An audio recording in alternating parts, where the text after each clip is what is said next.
అందరికీ నమస్కారం. మీ చెరువులో రొయ్యలు బాగా తింటున్నాయి. అన్నీ బాగానే ఉన్నాయి. కానీ ఒక్క రాత్రిలోనే వందలు, వేల సంఖ్యలో రొయ్యలనేవి చనిపోతే అసలు కారణం ఏమిటి? ఇది ఏదైనా వ్యాధినా? లేక నీటి నాణ్యత సమస్య? ఈ వీడియోలో రొయ్యలు ఒక్కసారిగా ఎందుకు చనిపోతున్నాయి? ముందుగా కనిపించే లక్షణాలు ఏమిటి? వెంటనే ఏ చర్యలు తీసుకోవాలి? భవిష్యత్తులో ఎలా నివారించాలి అనే పూర్తి సమాచారాన్ని స్టెప్ బై స్టెప్ అనేది తెలుసుకుందాం. కాబట్టి ఈ వీడియోను చివరి వరకు తప్పకుండా చూడండి. అలాగే ఎవరైనా మన ఛానల్‌ని ఫస్ట్ టైం చూస్తుంటే ఆక్వాకల్చర్‌కు సంబంధించిన యూజ్‌ఫుల్ వీడియోస్ కోసం మన ఛానల్‌ని వెంటనే సబ్స్క్రైబ్ చేసుకొని పక్కనున్న బెల్ ఐకాన్ అనేది ప్రెస్ చేయండి. ఇప్పుడు వీడియోననేది స్టార్ట్ చేద్దాం. ఫస్ట్ వచ్చేసరికి సడన్ ష్రింప్ మోర్టాలిటీ అంటే ఏమిటో తెలుసుకుందాము. సడన్ ష్రింప్ మోర్టాలిటీ అంటే చెరువులో రొయ్యలు ముందుగా పెద్దగా ఎలాంటి హెచ్చరికలు కనిపించకుండా చాలా తక్కువ సమయంలో భారీ సంఖ్యలో చనిపోవడం. అంటే నిన్నటి వరకు రొయ్యలు బాగా తింటూ యాక్టివ్‌గా కనిపించినా ఒక్క రాత్రిలో లేదా 24-48 గంటల్లో వందల నుంచి వేల సంఖ్యలో రొయ్యలనేవి చనిపోవడం జరుగుతుంది. ఇది ఒక ప్రత్యేకమైన వ్యాధి పేరు కాదు. ఇది ఒక పరిస్థితి కండిషన్. అంటే వివిధ కారణాల వల్ల రొయ్యలు ఒక్కసారిగా చనిపోవడాన్ని సడన్ ష్రింప్ మోర్టాలిటీ అని అంటారు. దీనికి ప్రధాన కారణాలు నీటి నాణ్యత ఒక్కసారిగా మారిపోవడం, ఆక్సిజన్ తగ్గిపోవడం, అమ్మోనియా లేదా నైట్రేట్స్ అనేవి పెరగడం, విష పదార్థాలు నీటిలోకి చేరడం, బ్యాక్టీరియా లేదా వైరస్ వంటి వ్యాధులు, అలాగే తీవ్రమైన ఒత్తిడి స్ట్రెస్ వంటివి కావచ్చు. ఈ సమస్యను చిన్నగా తీసుకుంటే చాలా తక్కువ సమయంలోనే భారీ ఆర్థిక నష్టం వచ్చే అవకాశం అనేది ఉంటుంది. అందుకే కారణాన్ని త్వరగా గుర్తించి వెంటనే సరైన చర్యలనేవి తీసుకోవడం చాలా ముఖ్యము. మనం నెక్స్ట్ వచ్చేసరికి సడన్ ష్రింప్ మోర్టాలిటీకి ప్రధాన కారణాలేంటో చూద్దాము. సడన్ ష్రింప్ మోర్టాలిటీకి ఒకే ఒక కారణం అయితే ఉండదు. చాలా సందర్భాల్లో ఒకటి కంటే ఎక్కువ కారణాలు కలిసి ఈ సమస్యకు దారితీస్తాయి. ఇప్పుడు ఆ ప్రధాన కారణాలను ఒక్కొక్కటిగా తెలుసుకుందాము. ఫస్ట్ వన్ వచ్చేసరికి డిజాల్వ్డ్ ఆక్సిజన్ అంటే DO తక్కువగా ఉండడం. రొయ్యలు బతకడానికి నీటిలో తగినంత ఆక్సిజన్ అనేది అవసరం. ముఖ్యంగా తెల్లవారుజామున DO అనేది ఒకసారిగా తగ్గితే రొయ్యలు ఒత్తిడికి గురై నీటి పైభాగానికి రావడం లేదా చెరువు అంచుల దగ్గర చేరడం అనేది కనిపిస్తుంది. పరిస్థితి తీవ్రమైతే భారీ మరణాలు కూడా సంభవించవచ్చు. సెకండ్ వన్ వచ్చేసరికి అమ్మోనియా మరియు నైట్రేట్స్ అనేవి పెరగడం. ఇది అధిక ఫీడు, మిగిలిపోయిన ఫీడు, అలాగే స్లడ్జ్ పేరుకుపోవడం వల్ల అమ్మోనియా, నైట్రేట్ వంటి స్థాయిలు అనేవి పెరుగుతాయన్నమాట. ఇవి రొయ్యల యొక్క గిల్స్‌ను దెబ్బతీసి శ్వాస తీసుకోవడానికి కష్టంగా చేస్తాయన్నమాట. దీంతో రొయ్యలు అనేవి బలహీనపడి చనిపోయే ప్రమాదం అనేది ఉంటుంది. మూడోది వచ్చేసరికి విబ్రియో ఇన్ఫెక్షన్. నీటి నాణ్యత దెబ్బతిన్నప్పుడు విబ్రియో బ్యాక్టీరియా అనేది వేగంగా పెరుగుతుంది. అప్పుడు ఇది రొయ్యలపై శరీరంపై ప్రభావం చూపి బలహీనత, ఫీడింగ్ తగ్గడం, అలాగే చివరకు మరణాలు కూడా కారణమవుతాయి అన్నమాట. ఫోర్త్ వన్ వచ్చేసరికి WSSV white spot syndrome virus అన్నమాట. ఇది రొయ్యల్లో అత్యంత ప్రమాదకరమైన వైరస్‌ల్లో ఇదొకటన్నమాట. ఒకేసారి చెరువులో వ్యాపిస్తే చాలా వేగంగా అన్ని రొయ్యలకు సోకి తక్కువ సమయంలోనే భారీ మరణాలకు దారితీస్తుంది. ఫిఫ్త్ వన్ వచ్చేసరికి EHPతో పాటు సెకండరీ ఇన్ఫెక్షన్. EHP ఎంట్రోసైటోజన్ హెప్టోపినై అన్నమాట వల్ల రొయ్యల ఎదుగుదల అనేది మందగిస్తుంది. ఆ సమయంలో విబ్రియో వంటి బ్యాక్టీరియా దాడి చేస్తే రొయ్యలు మరింత బలహీనపడి సడన్ మోర్టాలిటీకి గురయ్యే అవకాశం అనేది పెరుగుతుంది. సిక్స్త్ వన్ వచ్చేసరికి టాక్సిక్ గ్యాసెస్. అవేంటి అనంటే హైడ్రోజన్ సల్ఫైడ్ అండ్ అలాగే మిథేన్ వంటివి అన్నమాట. చెరువు అడుగున స్లడ్జ్ అనేది ఎక్కువగా పేరుకుపోతే విషవాయువులు అనేవి ఏర్పడతాయి. ఇవి ఎక్కువైనప్పుడు రొయ్యల ఆరోగ్యంపై తీవ్ర ప్రభావం చూపి ఒక్కసారిగా మరణాలకు అనేవి కారణమవుతాయి. తర్వాత సెవెంత్ వన్ వచ్చేసరికి pH లేదా ఉష్ణోగ్రతల్లో ఆకస్మిక మార్పులు. ఇది వర్షం పడిన తర్వాత లేదా వాతావరణం ఒక్కసారిగా మారినప్పుడు pH లేదా నీటి ఉష్ణోగ్రత వేగంగా మారితే రొయ్యలు తీవ్రమైన స్ట్రెస్‌కి అనేవి గురవుతాయి. దీనివల్ల వాటి రోగనిరోధక శక్తి తగ్గి మరణాలనేవి సంభవించవచ్చు. తర్వాత లాస్ట్ వన్ వచ్చేసరికి eighth one algal Bloom crash. చెరువులో ఆల్గే ఒక్కసారిగా చనిపోతే నీటిలో ఆక్సిజన్ అనేది వేగంగా తగ్గిపోతుంది. అదే సమయంలో అమ్మోనియా అలాగే టాక్సిక్ పదార్థాలు పెరిగి రొయ్యలకు తీవ్రమైన ప్రమాదం అనేది ఏర్పడుతుందన్నమాట. ఇలా ఈ కారణాల్లో ఒకటి లేదా ఒకటి కంటే ఎక్కువ కలిసి ఉన్నప్పుడు సడన్ షింప్ మోర్టాలిటీ సంభవించే అవకాశం అనేది చాలా ఎక్కువగా ఉంటుంది. అందుకే కారణాన్ని త్వరగా గుర్తించడం వల్ల అత్యంత ముఖ్యమన్నమాట. మనం నెక్స్ట్ స్లైడ్‌లో సడన్ షింప్ మోర్టాలిటీ లక్షణాల కోసం, సింప్టమ్స్ కోసం చూద్దాము. ఇప్పుడు సడన్ షింప్ మోర్టాలిటీ లక్షణాల కోసం చూద్దాము. సడన్ షింప్ మోర్టాలిటీ ఒక్కసారిగా వచ్చినట్లు అనిపించినా చాలా సందర్భాల్లో రొయ్యలు ముందుగానే కొన్ని హెచ్చరిక సంకేతాలనేవి చూపిస్తాయి. రైతులు ఈ లక్షణాలను ముందుగానే గుర్తిస్తే పెద్ద నష్టాన్ని కొంతవరకు నివారించే అవకాశం అనేది ఉంటుంది. ఇప్పుడు ఆ ముఖ్యమైన విషయాలేంటో తెలుసుకుందాము. ఫస్ట్ వన్ వచ్చేసరికి నీటి పైభాగానికి రావడం, సర్ఫేస్ స్విమ్మింగ్. రొయ్యలు సాధారణంగా చెరువు అడుగున అనేవి ఉంటాయి. కానీ ఆక్సిజన్ తక్కువ ఉన్నప్పుడు లేదా నీటి నాణ్యత దెబ్బతిన్నప్పుడు అవి నీటి పైభాగానికి వచ్చి గాలి కోసం అన్నమాట ప్రయత్నిస్తున్నట్లు కనిపిస్తాయి. ఇది అత్యవసర హెచ్చరిక సంకేతం అన్నమాట. సెకండ్ సిమ్టమ్ వచ్చేసరికి ఫీడ్ తినకపోవడం, పూర్ ఫీడింగ్. ఇప్పటి వరకు బాగా తిన్న రొయ్యలు ఒక్కసారిగా ఫీడ్ అనేది తగ్గించడం లేదా పూర్తిగా తినకపోవడం వంటివి కనిపిస్తుంది. ఇది రొయ్యలు స్ట్రెస్‌లో ఉన్నాయని లేదా ఏదైనా ఆరోగ్య సమస్య ప్రారంభమైందని సూచిస్తుందన్నమాట. తర్వాత థర్డ్ వన్ వచ్చేసరికి బలహీనంగా ఈదడం, వీక్ స్విమ్మింగ్. ఆరోగ్యంగా ఉన్న రొయ్యలు చాలా చురుకుగా ఉంటాయి. కానీ సమస్య వచ్చినప్పుడు అవి నెమ్మదిగా ఈదడం, శక్తి లేకపోవడం లేదా ఒకే చాట ఉండిపోవడం అనేది కనిపిస్తుంది. ఫోర్త్ వన్ వచ్చేసరికి రెడ్ బాడీ, శరీరం ఎర్రగా మారడం.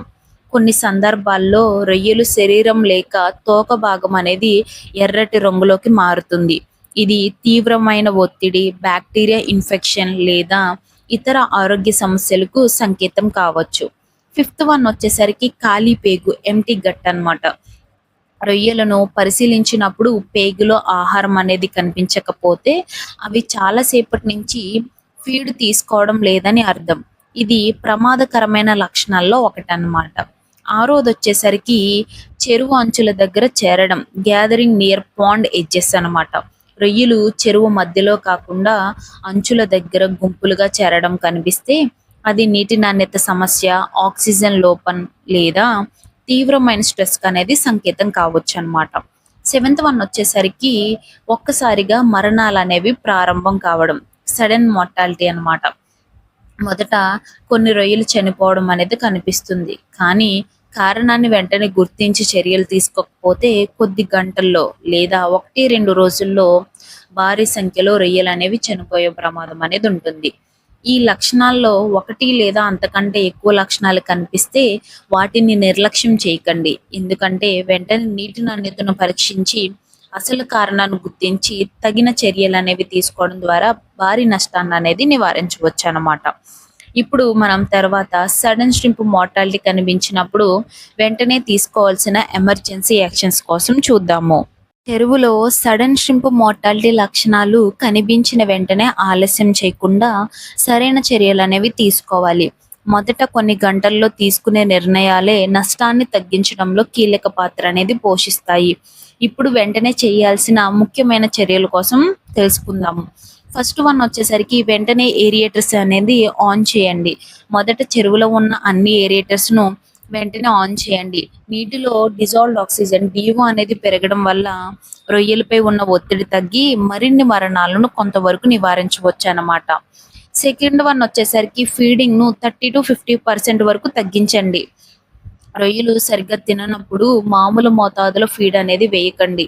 ఫీడ్‌ను 30-50% వరకు తగ్గించండి. ఇలా చేయడం వల్ల మిగిలిపోయిన ఫీడ్ అనేది తగ్గి అమ్మోనియా మరియు ఇతర హానికరమైన పదార్థాలనేవి పెరగకుండా ఉంటుందన్నమాట.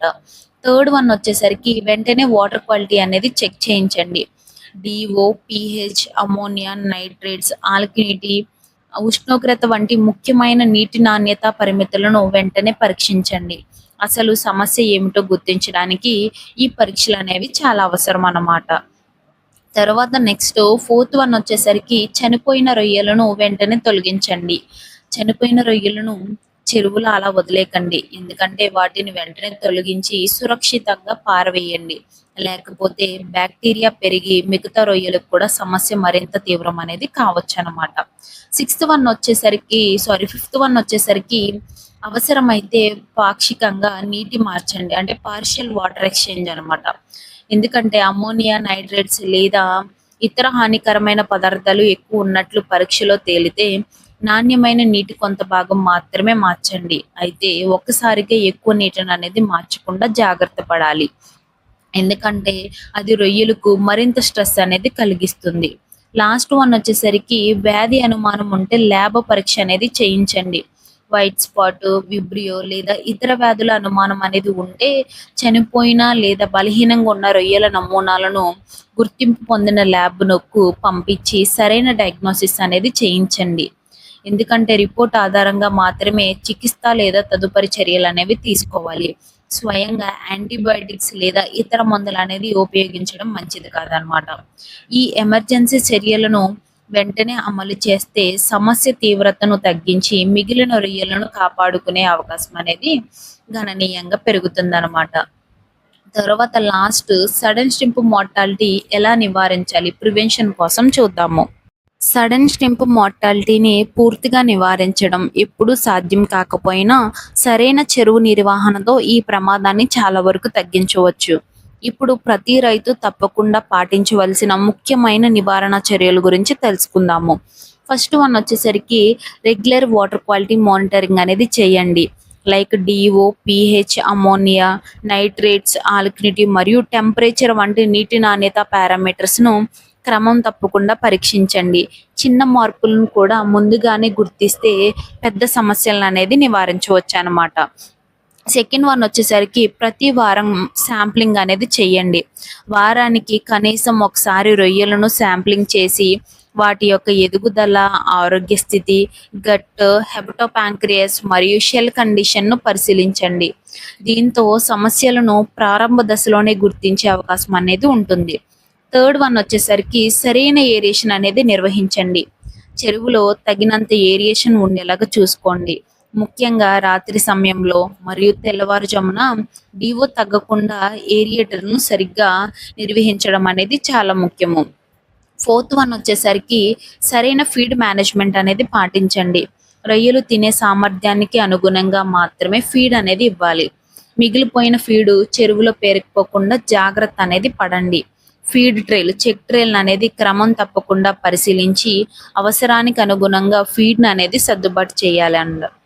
తర్వాత ఫిఫ్త్ వన్ వచ్చేసరికి బాటమ్ స్లడ్జ్ మేనేజ్‌మెంట్ అనేది చేయండి.